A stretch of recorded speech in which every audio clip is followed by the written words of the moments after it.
Hamdan wa syukran lillah, salatan wa salaman ala rasulillah, sayyidina Muhammad ibn Abdullah wa ala alihi wa sahbihi wa mawalah.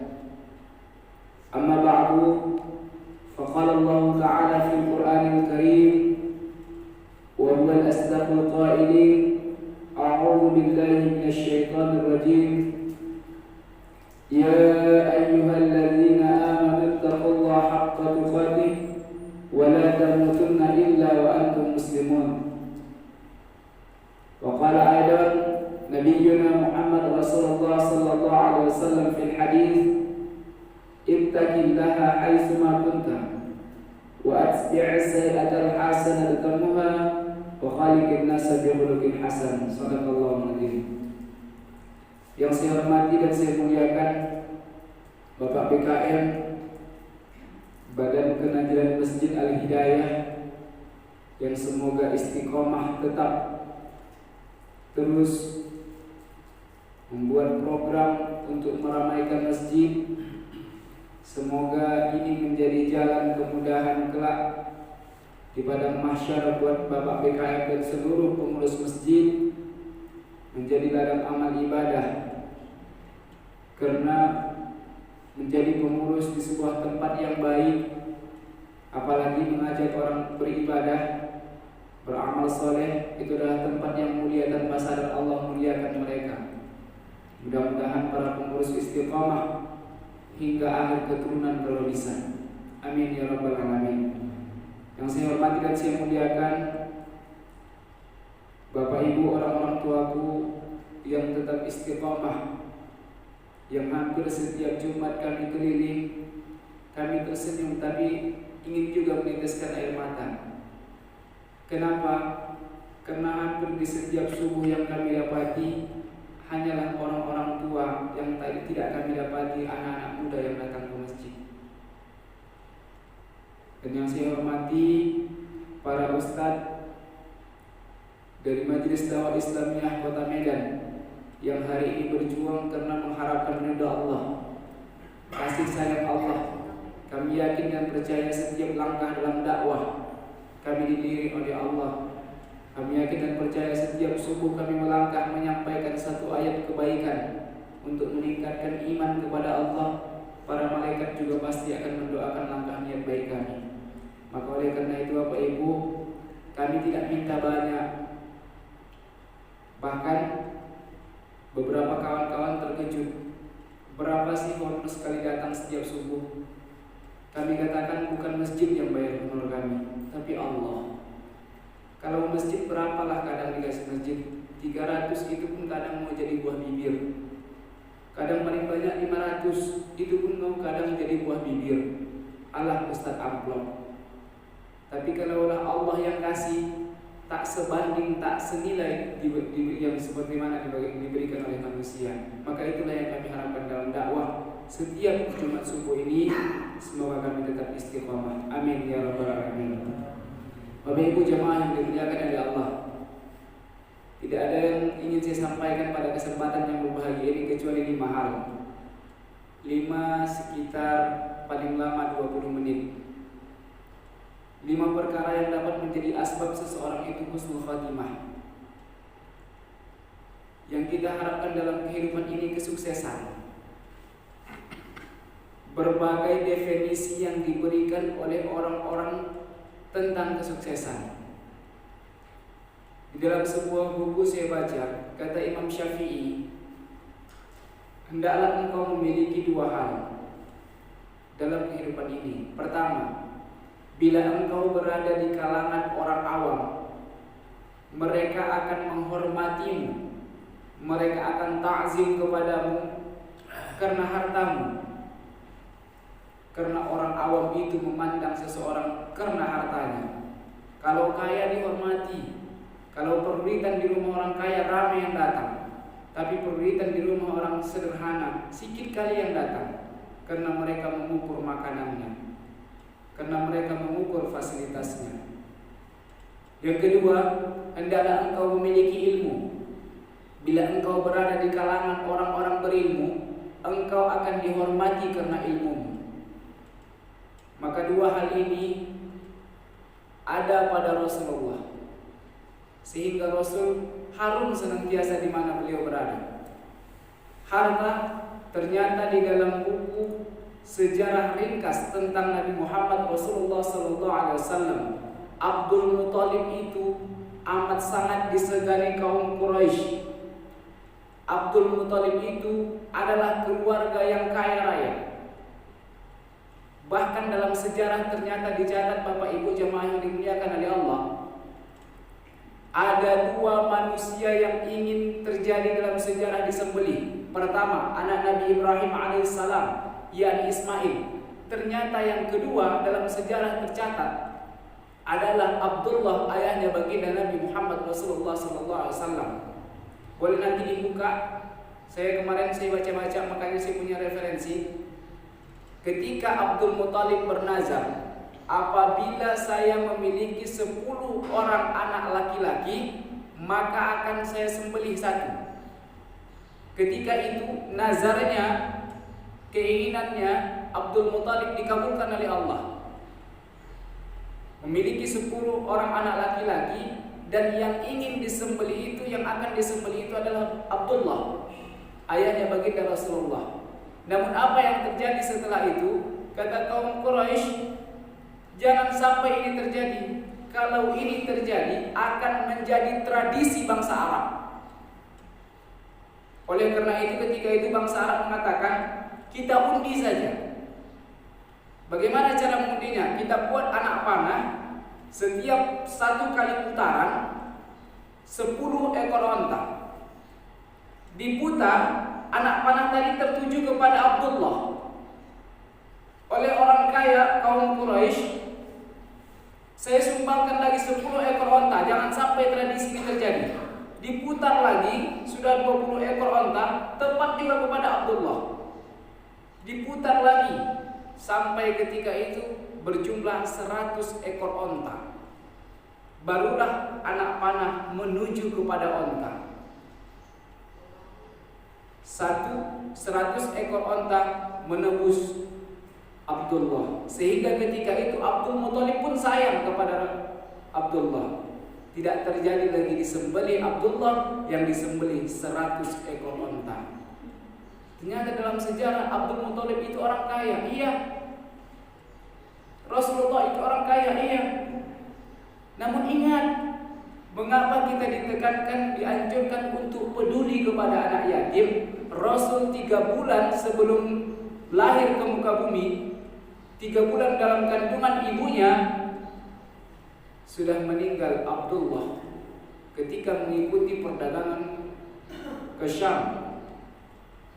Bapak Ibu jemaah yang dimuliakan oleh Allah, bahkan orang yang tak peduli dengan anak yatim juga termasuk orang yang mendustakan agamanya. Surah Al-Ma'un dibaca nanti. Bismillahirrahmanirrahim. Ara'aital ladzi yukadzibu bid-din, fadzalika allazi yad'ul yatim. Orang yang tak peduli sama anak yatim itu juga pendusta terhadap agama. Tak pala jauh-jauh. Maka oleh karena itu, mereka yatim bukan karena mereka rendah, tidak. Maka oleh karena itu Bapak Ibu jamaah yang dimuliakan oleh Allah, 2 hal yang hendaklah kita miliki. Kaya. Ustaz, apakah yang didefinisikan kaya itu dengan banyaknya harta? Tidak.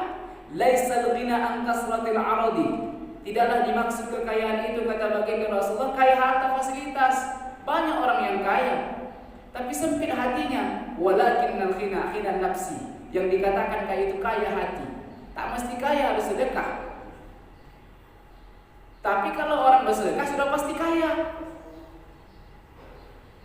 Banyak orang yang lebih kaya tapi tidak mau bersedekah. Orang yang tukang becak mau bersedekah. Kenapa? Karena hatinya yang kaya. Disebabkan apa? 5 perkara ini menopang Bapak Ibu jemaah yang dimuliakan oleh Allah. Amalan terbaik yang dapat kita lakukan selagi kita hidup, yang finishnya nanti ketika kita sudah wafat, baik itu wala tamutunna illa wa antum muslimun, baik dalam keadaan mati, dalam keadaan beriman kepada Allah ataupun tidak beriman, ditentukan dalam saat ketika dia menjalani kehidupan sehari-hari. Salat subuh yang kita lakukan merupakan kewajiban dari Allah. Kalau kita istiqomah melakukannya, finish pada saat sakaratul maut, tidak ada yang bisa menolong kita lagi kecuali iman. Sehingga ayat ini, wala tamutunna illa wa antum muslimun, jangan kalian mati kata Allah kecuali dalam keadaan Islam. Rupanya ada mati kafir, Ustaz. Imanlah yang akan menjawab ini semua. Nah, Bapak Ibu jamaah yang dimuliakan oleh Allah Subhanahu wa taala, yang pertama, jagalah sholat yang diwajibkan kepada kita. Bapak Ibu, semua kita adalah orang tua di sini. Setiap orang tua itu dimintai pertanggungjawaban kelak di akhirat kepada Allah bersama Allah. Maksudnya Ustaz, Allah akan mintai pertanggungjawaban kita sebagai seorang tua. Ketika kita punya anak, ajaklah anak kita ke masjid. Kata Nabi, 7 tahun dipukul, 10 tahun diusir. Apakah harus kita terapkan itu Ustaz? Kalau bisa perlahan. Dipukul pun anak bukan dipukul dengan batang penyapu, tidak, tapi dipukul dengan siwak. Nah, sholat. Engkau tak sholat, ibu nanti yang ditanya. Suami, anakku, istriku, ketika kalian tidak taat kepada Allah, aku yang lebih dahulu ditanya. Makanya surga istri itu ada pada suami. Ketaatan seorang istri pada suaminya adalah jalan menuju surganya. Maka oleh karena itu Bapak Ibu jamaah yang dimuliakan Allah, tanamkan kepada keluarga kita, sholat jangan pernah tinggal. Kita pun begitu. Kalau kita mau ke surga nggak bisa sendiri. Ku anfusakum wa ahlikum nar. Jaga dirimu dan keluargamu. Kadang kita tidak, lebih menjaga keluarga orang lain daripada keluarga kita sendiri. Tengok anak simpulan, anaknya pun begini. Anak kita tidak kita perhatikan.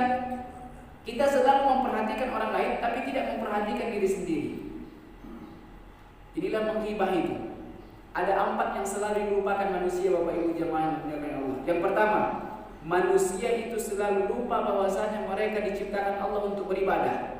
Wa ma khalaqtul jinna wal insa illa liya'budun. Tidaklah aku ciptakan jin dan manusia illa liya'budun, kecuali untuk beribadah kepadaku. Semua kehidupan, orientasi kita dalam hidup ini adalah ibadah. Senyum saja pun ibadah. Tapi jangan senyum-senyum sendiri. Pikiran orang gila. Tapi banyak juga sekarang orang senyum-senyum sendiri. Bersama siapa? Bersama benda mati. Ketawa dia, senyum dia, kekeh-kekeh dia. Ini sudah mulai sakit lama-lama. Nah, Bapak Ibu jemaah yang dimuliakan oleh Allah Subhanahu wa taala, maka yang harus kita tanamkan adalah ibadah salat. Apalagi saat yang selalu dilupakan manusia. Pertama, mereka lupa bahwasanya mereka diciptakan untuk beribadah. Yang kedua, manusia itu lupa bahwasanya mereka punya dosa. Kalau hari ini Bapak Ibu ditunjukkan oleh Allah kepada kita catatan-catatan setiap detik menitnya, malaikat kiri kanan yang senantiasa mencatat, mungkin malu kita melihat orang-orang lain. Ya Allah, begini kali dosa rupanya. Baik dosa yang nampak maupun yang tak nampak.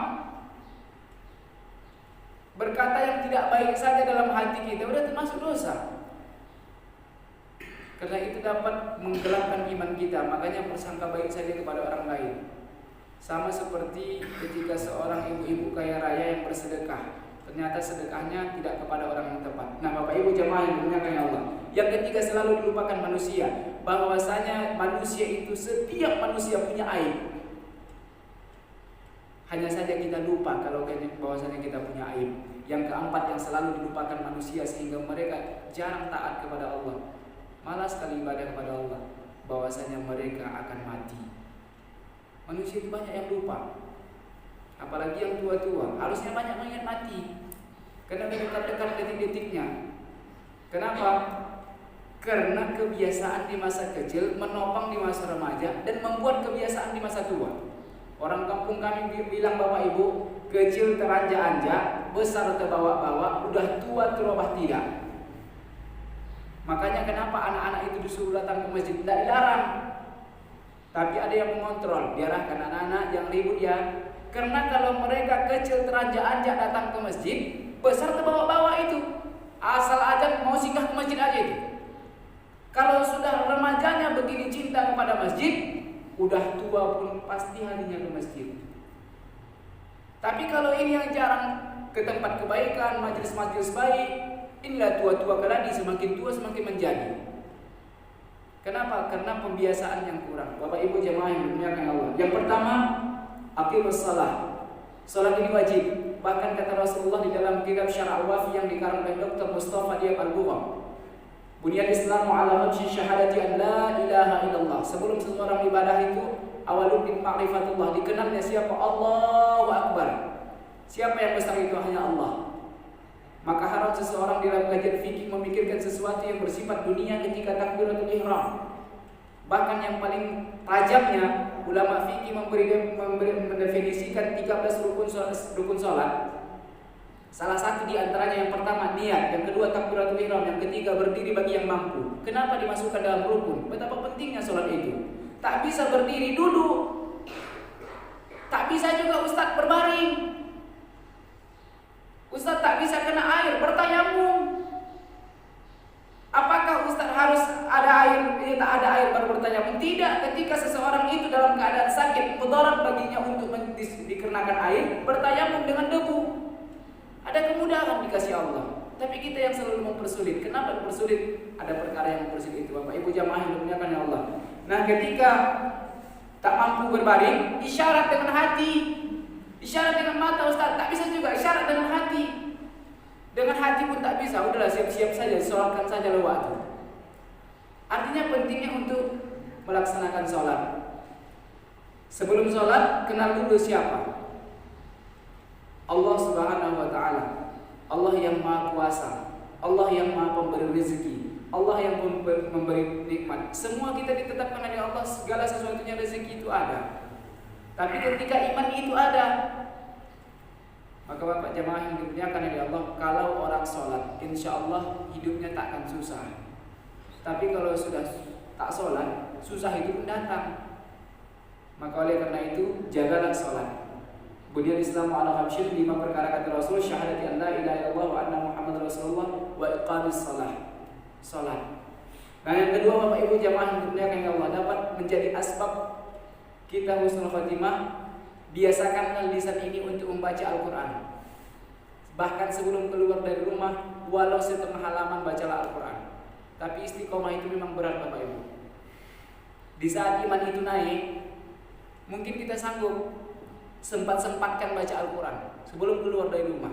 Tapi di saat itu iman itu menurun. Al-iman yazid wa yanqus. Kata Nabi, iman itu naik turun. Di saat iman itu turun, ngapain pun malas kita. Maka oleh karena itu upayakan senantiasa istiqomah membaca Al-Quran sebelum keluar dari rumah, walau setengah halaman. Yang ketiga Bapak Ibu jemaah yang dimuliakan oleh Allah, jalinlah silaturahim tanpa ada status. Maksudnya Ustaz, jangan karena si fulan kaya kita dekat, si fulan miskin kita jauh. Kalau kita mengukur seseorang kedekatan itu karena kekayaan dan kemiskinan, Allah pun akan memandang kita demikian. Kau pilih-pilih. Padahal Allah itu Bapak Ibu memberi nikmat itu tidak hanya kepada umat Islam yang bertauhid kepada Allah. Orang kafir pun dikasih Allah nikmat. Kalau Allah tak suka sama orang kafir itu, tengok, sakit di Allah dia, mati orang, menderita orang. Tapi tidak, Allah itu Maha Rahman. Pernah saya mengaji sama Ustaz Jali. Ketika itu beliau mengkaji tentang tafsir Ar-Rahman Ar-Rahim.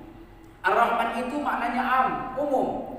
Sementara Ar-Rahimnya Allah khusus untuk orang Islam, orang beriman. Maka tidak asing bagi kita, Allah itu tetap memberi nikmat kepada mereka karena surga mereka di dunia. Tapi kita berharap mereka diberi hidayah oleh Allah sebelum mereka wafat, mereka masuk Islam. Amin ya rabbal alamin. Bapak Ibu jamaah yang dimuliakan Allah. Yang pertama salat, yang kedua baca Quran, yang ketiga silaturahim. Ini penyakit kita. Kalau sudah kewiritan, wirid hampir rata-rata begitu. Kalau di tempat orang kaya banyak kali yang datang, dari pelosok-pelosok desa pun datang. Asal yang penting namanya ada di grup wirid. Tapi kalau sudah tukang beca, sikit kali yang datang, sakit kali hatinya. Kenapa begitu Ustaz? Karena orang yang wirid ini hatinya tak jernih. Ini Kang Bapak ini jelas ini. Apa ini? Gak lontong lagi nih. Ini sate ini. Mobil Bapak itu aja 3. Belum tentu. Gak ada jaminan. Kalau kaya pun dia belum sempit hatinya, belum tentu dibelikannya sate. Syukur-syukur dikali-kalikannya lagi. Uang STM 500-nya. Apa aja lah bisa, kerupuk sama apa aja, atau buat bubur aja. Karena orientasi kita bukan karena Allah. Maka oleh karena itu Bapak Ibu jemaah yang dimuliakan ya Allah, kalau kita ada grup wirid atau pengajian wirid, janganlah membeda-bedakan. Bagaimana kita datang kepada si fulan, datanglah kepada si fulan, supaya menjaga satu sama lainnya. Karena silaturahim itu kita tidak tahu pada finishnya. Lihat orang kaya. Orang kaya jangan pernah sombong karena kekayaannya. Duitku banyak. Pernah suatu ketika sejarah Bapak Ibu, orang kaya tadi ingin berangkat kerja. Karena kesibukan kerja, duit yang banyak tinggal, handphone pun tinggal, dompet tinggal. Saat ketika itu bocor ban di tengah jalan yang sudah jauh jaraknya dari rumah. Apa yang dibutuhkannya? Pasti tempel ban. Di saat itu yang paling kaya bukanlah dia, tapi si tukang tempel ban. Apa kata si tukang tempel ban? Kenapa ban Bapak bocor? Di mana apanya? Di sana kenanya. Oh, dibuka ternyata kena paku. Itu pun sudah koyak ban dalamnya. Apa kata si tukang tempel? Kalau ini ban tidak bisa ditempel lagi, harus diganti. Aduh, saya nggak punya uang. Allah mudah memiskinkan seseorang tanpa harus mengurangi sedikit kekayaannya. Ada nih kekayaannya, tapi tinggal duitnya, tinggal handphonenya. Minta tolong tidak tahu sama siapa lagi. Nah, ketika itu Allah miskinkan keadaannya, Allah kayakan si tukang tempel. Kalau si tukang tempel besar hatinya, udah Pak, nanti saya ganti bannya, nanti Bapak kembali lagi. Kalau sempat dia orang tak beriman, Pak ada uang, saya tempel, saya ganti ban Bapak. Tapi kalau tak ada, mohon maaf katanya. Kedudukan manusia itu bisa dirubah oleh Allah kalau Allah berkehendak. Maka oleh karena itu Bapak Ibu jemaah yang dimuliakan Allah, silaturahim kepada siapapun, baik tukang becak, baik orang kaya, jalin saja. Yang keempat, yang pertama sholat, yang kedua baca Quran, yang ketiga silaturahim, yang keempat ini paling dahsyat Bapak Ibu. Apa itu? Sedekah. Setiap pagi para malaikat itu turun 2 malaikat. Yang pertama, apabila seseorang itu dermawan sedekah memberi, maka malaikat berdoa, ya Allah, limpahkan rezeki pada si fulan. Yang kedua, apabila seseorang tersebut bakhil, pelit, nauzubillah, banyaknya sama dia tapi pelitnya nauzubillah, memberi pun tak mau, malaikat pun akan berdoa, ya Allah, miskinkan dia. Maka Bapak Ibu jemaah yang dimuliakan oleh Allah, dalam Islam itu tidak dianjurkan kita berbagi harus kaya, harus banyak uang, tidak. Memberi itu tidak mesti banyak, yang penting ikhlas. Dikasih sekian, jangan diungkit-ungkit. Uak dulu kasih ya, ini uak minta tolong aku, tolong dulu. Jangan. Allah memandang segala amal ibadah kebaikan yang kita lakukan, biarlah Allah yang membalas. Maka oleh karena itu Bapak Ibu, biasakan hidup dengan bersedekah. Karena sedekah ini pernah tercatat tidak dijamin Rasul masuk surga, tapi amat sangat masyhur dibicarakan pada masa Rasulullah. Siapa itu? Sya'ban. Sya'ban itu amalnya yang paling luar biasa adalah sedekah. Sya'ban adalah rajin sholat berjamaah kepada Rasul, bersama Rasul. Setiap beliau sholat itu berada di pojok. Kalau tak pojok kiri, pojok kanan. Suatu ketika saat ingin melaksanakan sholat subuh, Rasul melihat ke belakang, tak ada Sya'ban. Mana Sya'ban? Mungkin di jalan ya Rasul, kata para sahabat. Nah, setelah selesai sholat, Rasul melihat tidak ada juga Sya'ban. Rasul bertanya kepada para sahabat, adakah di antara kalian yang melihat Sya'ban? Seseorang di antara sahabat Rasul mengangkat tangan, saya ya Rasul, antarkan saya ke rumah Sya'ban. Sya'ban ini kebiasaannya sholat berjamaah.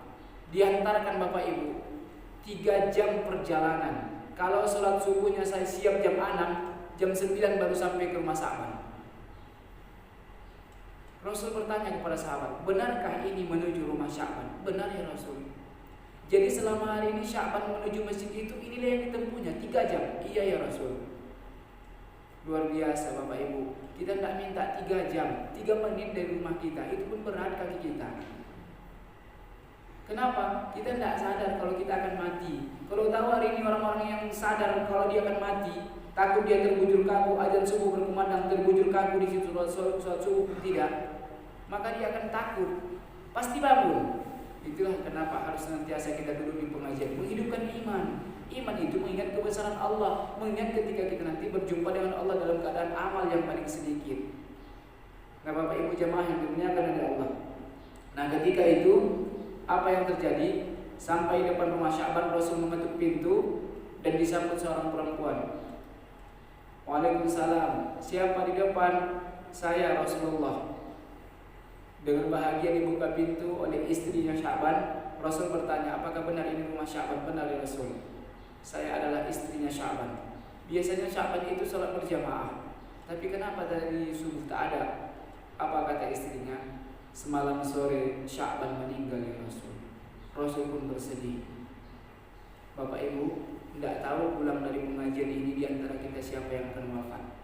Tapi ketahuilah, setelah pulang dari masjid ini sudah tercatat satu amal kebaikan. Selesai sholat subuh berjamaah dan dapat pula pengajian ta'lim. Mudah-mudahan kita berharap subuh yang kita lakukan pada subuh yang berbahagia ini menjadi subuh terbaik dari sekian banyak sholat subuh yang kita tunaikan. Kenapa begitu Ustaz? Sebab kita tidak tahu ibadah sholat kita yang mana diterima Allah. Seketika saya buka buku Petuah Sang Guru yang dikarang oleh Ustaz Najib Lubis, beliau katakan, kenapa setelah selesai sholat itu ada zikir, ada istighfar? Karena kata beliau, bisa jadi sholat yang kita lakukan belum layak diterima Allah. Kenapa begitu? Saat kita sholat, pikiran kita bukan sholat, pikiran kita entah kemana, hati kita entah kemana. Jasad kita sholat di masjid, tapi pikiran kita entah kemana-mana. Lantas habis sholat zikir. Nah, ketika kita zikir dengan istighfar yang kita lantunkan menjadi asbab Allah terimalah ibadah yang kita lakukan. Maka oleh karena itu Bapak Ibu jemaah yang dimuliakan oleh Allah, yang keempat harus senantiasa kita jaga adalah sedekah. Ketika itu apa kata istri Sya'ban? Ada 3 perkara yang selalu disesali Sya'ban saat sakaratul maut. Yang pertama, andai saja ada yang lebih jauh akan kutempuh, andai saja ada yang lebih baik akan kuberikan, andai saja ada yang lebih banyak akan kukasihkan seluruhnya. Ternyata kebiasaan Sya'ban ketika sakaratul maut ditampakkan Allah fadilah sedekahnya. 3 jam jarak tempuh dari rumah ke masjid. Ternyata dia membiasakan membawa sebuah roti, 1 buah roti, yang setiap dia berangkat ke masjid dibagi 2 roti tadi. Ada pengemis minta-minta, separuh untuk pengemis, separuh lagi untuk bekal perjalanannya. Sedekah itu dahsyat, saat sakaratul maut akan Allah tampakkan fadilahnya. Yang kelima Bapak Ibu, pertama sholat dijaga, yang kedua baca Quran. Allah jaga lisan seseorang yang baca Quran. Kalau sudah sering baca Quran, menghibah itu payah. Kalau sudah sering baca Quran, mengeluh itu payah. Kalau sudah sering baca Quran, yang syukur saja yang biasa terucap. Nah, yang ketiga silaturahim, yang keempat sedekah, yang kelima Bapak Ibu, mintalah sama Allah jangan sampai masuk sesuatu yang haram ke dalam tubuh. Dan pesankan kepada anak cucu kita nanti, jangan sampai sesuatu yang haram masuk ke dalam tubuh. Biarlah hidup sederhana, biarlah nyewa, biarlah numpang, daripada memasukkan sesuatu yang haram dalam keadaan mewah tapi sayang. Allah benci dengan sesuatu yang demikian. Karena tanda-tanda akhir zaman nanti, orang tidak peduli lagi dengan halal yang haram. Haram pun jadi, haram pun payah kata orang. Kenapa? Karena iman mereka sudah ditutupi dengan setan sehingga mereka tidak memperhatikan mana yang halal dan yang haram. Bapak Ibu jemaah yang dimuliakan Allah, mungkin 5 perkara ini yang dapat saya sampaikan, semoga dapat kita amalkan. Dan 5 perkara ini insya Allah sudah terbukti dalam sejarah. Dari 1000 orang 7% husnul khotimah. Dari yang 7% ini ditanya amalannya, yang 5 ini. Salat jangan pernah tinggal, baca Quran, silaturahim, sedekah, dan tidak memasukkan sesuatu yang haram dalam tubuhnya. Ketahuilah, sesuatu yang haram itu salah satu membuatnya malas ibadah. Yang kedua, penyakit terus beruntun datang karena sesuatu yang masuk itu tidak baik, dimintai Allah pertanggungjawaban. Mungkin ini saja yang dapat saya sampaikan karena sudah melewati daripada 20 menit. Sebelum saya tutup, mana tahu ada Bapak Ibu yang sharing, mau bertanya. Kalau bisa ditanya, kalau bisa dijawab, saya jawab. Tapi kalau tidak, saya tangguhkan. Kalau tak ada yang bertanya, alhamdulillah. Tak ada ibu-ibu yang mau bertanya, Bapak-bapak, alhamdulillah. Cuman inilah yang kami tinggalkan sebagai oleh-oleh untuk Bapak Ibu dari kami Majelis Dakwah Islamiyah. Semoga 5 perkara ini dapat kita amalkan, pelan-pelan kita kerjakan. Sebab kalau kita dekat dengan Allah, lampu itu kan hidup. Rumah saja pun kalau mati lampunya tidak berisi, yang isi setan. Manusia pun gitu. Kalau hatinya mati, yang isi setan. menggibah, iri, dengki, semua penyakit masuk ke dalam hati. Kenapa? Itulah kenapa kita dianjurkan ada 5 perkara yang dapat membuat hati terang. Salah satu di antara baca Al-Quran. Maka hidupkan hati dengan baca Al-Quran dan senantiasa menjaga keistiqomahan untuk melakukan sesuatu yang tidak halal masuk ke dalam perut kita. Mungkin ini saja yang bisa saya sampaikan. Lebih dan kurang mohon maaf. Kalau ada kesalahan dan kehilafan saya mohon maaf. Mudah-mudahan bermanfaat. Billahi taufiq wal hidayah. Assalamualaikum warahmatullahi wabarakatuh. Bapak Ibu, untuk mengambil keberkahan pada pagi yang berbahagia ini, mari kita berdoa. Saya berdoa, kalau kita semoga doa kita dijawab oleh Allah Subhanahu wa taala.